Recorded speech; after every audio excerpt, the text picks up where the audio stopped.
Hi, welcome to Hashtag Math. Finally, we're ready to sketch a complete graph. The following three examples are rational functions with vertical and horizontal asymptotes only. Let's go for it. The goal is to be able to sketch this function. We will go step by step. Start with the domain. The domain of G is the set of all real numbers except what makes the denominator 0, -1. So x different from -1. The y-intercept we get when we evaluate G at 0. So you set x equals to 0 and we get 0 minus 2 over 0 plus 1, which is -2. So the y-intercept is 0, -2. And we record our findings on the graph. The y-intercept, 0, -2. The x-intercept is when the numerator is 0, and that is for x equals to 2. So the x-intercept is 2, 0, and we record it. Vertical asymptotes. The denominator is 0 at x equals -1, and x plus 1 does not cancel out with anything on the top. So we have one vertical asymptote, x equals -1. Let's record the vertical asymptote, x equals -1. And to know the behavior near the vertical asymptote, we plug in a point close to -1. Let's choose x equals 0. We already did plug in x equals 0 and we got -2, so it's negative. That means that as x approaches -1 from the right, because 0 is on the right of -1, the function g of x approaches -infinity, like that. And because the exponent of x plus 1 is 1 odd, the other side of the asymptote is approached towards positive infinity. Let's look at the horizontal asymptotes. The equation is x minus 2 over x plus 1, the same degree. That means that the horizontal asymptote is the coefficient of the leading terms, 1 and 1. So the horizontal asymptote is y equals 1. Let's record that. The graph has to approach the horizontal asymptote, either like this or like that, when it approaches positive infinity. And also as it approaches negative infinity, it's got to approach y equals 1. And we're done. We're ready to graph the function. Let me start at the y-intercept, and it has to approach that asymptote. Then I have to touch the x-axis and approach the other asymptote. So we're done on that side. And on this side, we go from asymptote to asymptote, like this. And ready. That's the graph. And this is the graph of the function done in Desmos.com. Okay, let's do the second example. To graph f of x, we start with the domain, which is the set of all real numbers where my denominator is not 0. So we have to take out a 2 and a -1. So x different from -1 and 2. We get the y-intercept setting x equals to 0. So we do f of 0, which is 0 minus 1 over 0 minus 2 times 0 plus 1. And that is -1 over -2, which is 1/2. So the y-intercept is 0, 1/2. And we record it there. The x-intercepts are where the numerator is 0, and that is 0 here for x equals 1. So the x-intercept is 1, 0, and we record it right there. Vertical asymptotes, we have 2, because x minus 2 and x plus 1 do not cancel with anything on the top. So we have 2 vertical asymptotes, x equals to 2, on the line x equals -1. Let's record them. To analyze the behavior near the vertical asymptote, we notice that both factors in the denominator have exponent of 1, which is odd. So they both change signs.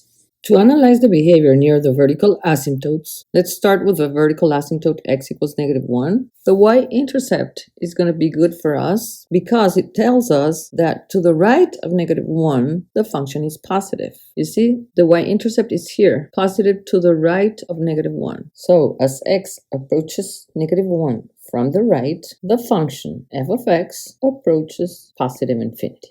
Like that. And because the exponent is odd from the left, it has to approach like that. Now let's look at the asymptote x equals to 2, and we have to plug in a number. Let's plug in 3. If we plug in the 3 here, the top is positive. The 3 here, this is positive. Put a 3 here, this is also positive. So to the right of 2, or as x approaches 2, from the right, f of x approaches positive infinity, like that. Because the corresponding exponent is 1, it has to approach from the left to -infinity. For the horizontal asymptotes, the degree of the numerator is 1, the degree of the denominator is 2. When the degree of the denominator is bigger than the degree of the numerator, then the horizontal asymptote is y equals 0, and we record it. Okay, we're ready to graph. Let's start in the middle here from the y-intercept. It has to approach the vertical asymptote x equals 1 towards positive infinity. Then from the y-intercept, I have to go to the x-intercept and approach the asymptote down there to negative infinity. On the left, we go from asymptote to asymptote, like that. And on the right, again, from asymptote to asymptote, like that. And that's the graph. And this is the graph done in Desmos.com. And we arrived to our last example, h of x. Let's graph it.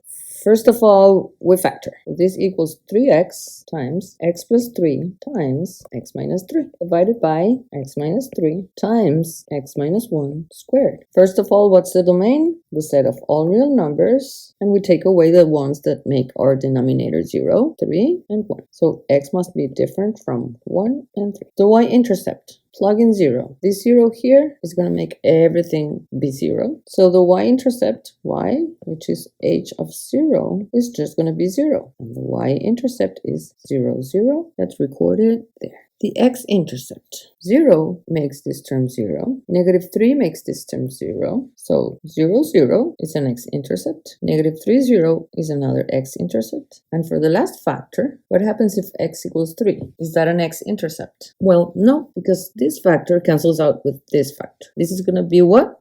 A whole. So we don't have any more x-intercepts. Let's record the second x-intercept we found there. There's only one vertical asymptote, which is x equals 1, because the 3 of this denominator canceled out with the 3 on the top. And let's look at the behavior near that vertical asymptote. Let's plug in a number close to 1, say x equals to 2, and look at the sign of the function. So when we plug in the 2 here for x, this factor is positive. When you plug in 2 in the second factor, it's also positive, and down has to be positive because it's squared. So h of x is positive to the right of 1. So when we approach 1 from the right, the function approaches positive infinity because the multiplicity of this factor is 2, which is even. When we approach 1 from the left, it has to have the same behavior, approaching positive infinity. Let me record that at x equals to 3, because of this cancellation, we had a whole. We don't want to forget that.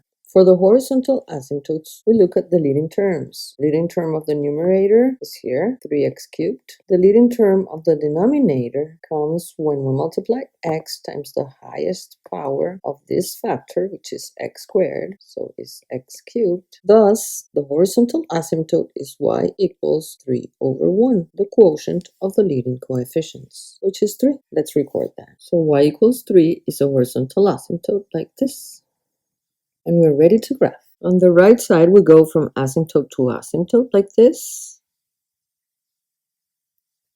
Towards the left, from the x-intercept, I have to approach the asymptote towards positive infinity. Notice that we're crossing the horizontal asymptote right here. That's no problem. We can cross horizontal asymptotes towards the center of the graph, never towards the ends. From the origin, I have to go down and back to my x-intercept, and from there, I have to approach my asymptote. And then we have to open the hole at 3, like that. And that's our graph. Ready. And this is the graph done in Desmos.com. Thank you.